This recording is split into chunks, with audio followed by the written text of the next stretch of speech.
ناظرین کی خدمت میں سلام و آداب. آپ دیکھ رہے ہیں وائس آف لداخ. آج جمعہ ہے ستمبر کی 20 اور ربیع الاول کے 16 تاریخ. آج کی تازہ ترین خبروں کے ساتھ میں سعید ہاشم رضوی حاضر خدمت. ناظرین سے گزارش ہے کہ بر وقت ویڈیو پانے کے لیے ہمارے چینل کو سبسکرائب کریں اور خبریں آخر تک ضرور دیکھیں. آپ دیکھ رہے ہیں آپ کا پسندیدہ news channel voice of Ladakh.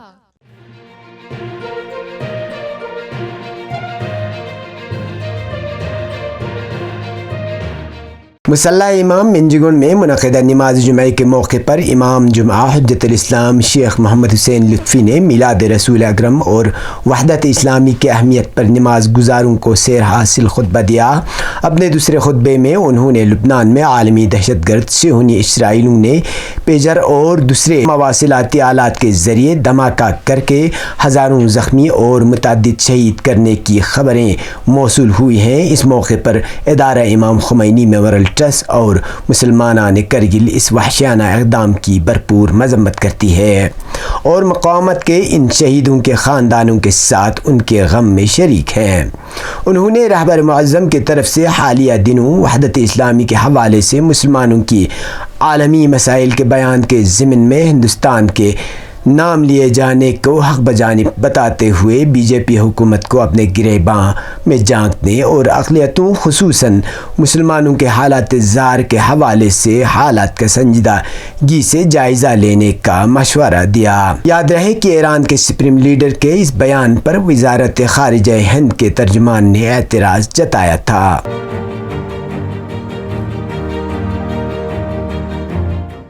حالیہ دنوں کراٹے کے ملکی سطح کے درجہ بندی میں کرگل کے 5 کھلاڑی کامیاب قرار دیے گئے ہیں، جس کا سہرا کرگل کے نامور کراٹے استاد سانسوی محمد حسن خان کے سر جاتا ہے.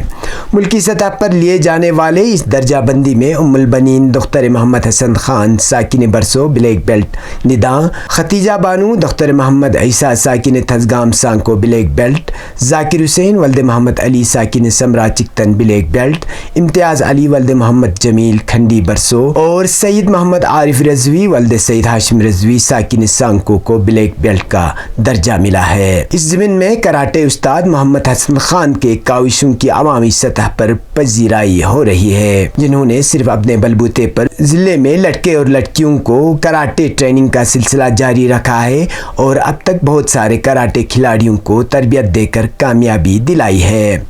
وائس آف لداخ اس کامیابی کے لیے ان تمام کھلاڑیوں اور ان کے استاد محمد حسن خان کو مبارکباد پیش کرتے ہیں.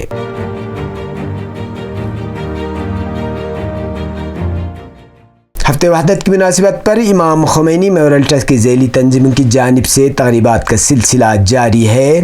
اس حوالے سے آج جمعہ ہونے کی وجہ سے مسلح امام منجگن میں نماز جمعہ سے پہلے جشن محفل منعقد کیا گیا.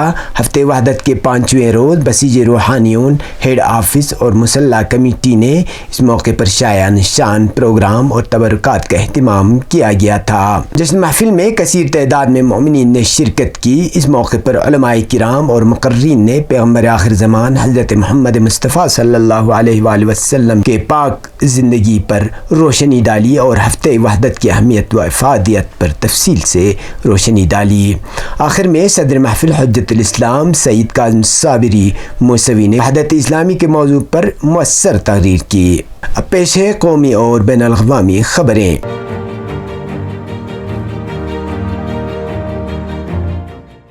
سابق صدر جمہوریہ رام ناتھ کووند کی صدارت والی اعلیٰ سطحی کمیٹی کی سفارش کی بنیاد پر مودی کابینہ نے بدھ کو ایک ملک ایک انتخاب کی تجویز کو منظوری دی ہے. اسے ایک روز قبل ہی مودی کی قیادت والی NDA حکومت کی تیسری میعاد کے 100 دن پورے ہونے پر وزیر داخلہ امت شاہ نے بھی اصرار کہا تھا کہ اس حکومت کی مدت کار میں ہی ایک ملک ایک انتخاب والی تجویز نافذ کی جائے گی. مودی حکومت نے لوک سبھا اور صوبائی انتخابات کے ساتھ ہی میونسپل کارپوریشن کے انتخابات بھی ایک ساتھ کرانے کے لیے راستہ ہموار کرنے کی مقصد سے سابق صدر جمہوریہ رام ناتھ کووند کی صدارت میں ایک کمیٹی تشکیل دی تھی. اس کمیٹی نے لوک سبھا انتخابات سے قبل اسکول مارچ میں موجودہ صدر جمہوریہ دروپدی مرمو کو اپنی رپورٹ سونپی تھی، جس میں ایک ساتھ تمام انتخابات کرانے کے لیے کچھ قوانین میں ترمیم کی سفارش کی گئی تھی۔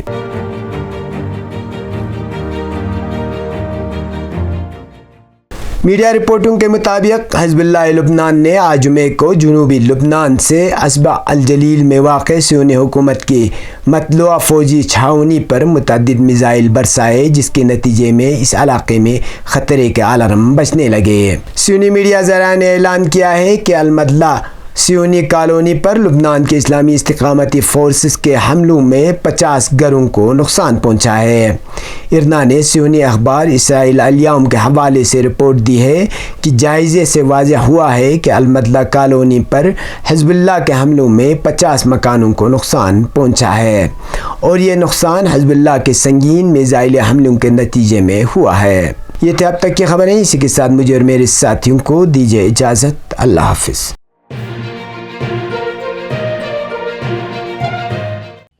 مقامی، قومی اور بین الاقوامی خبروں سے باخبر رہنے کے لیے چینل کو لائک، شیئر اور سبسکرائب کریں، ساتھ ہی بیل آئیکن دبانا نہ بھولیں۔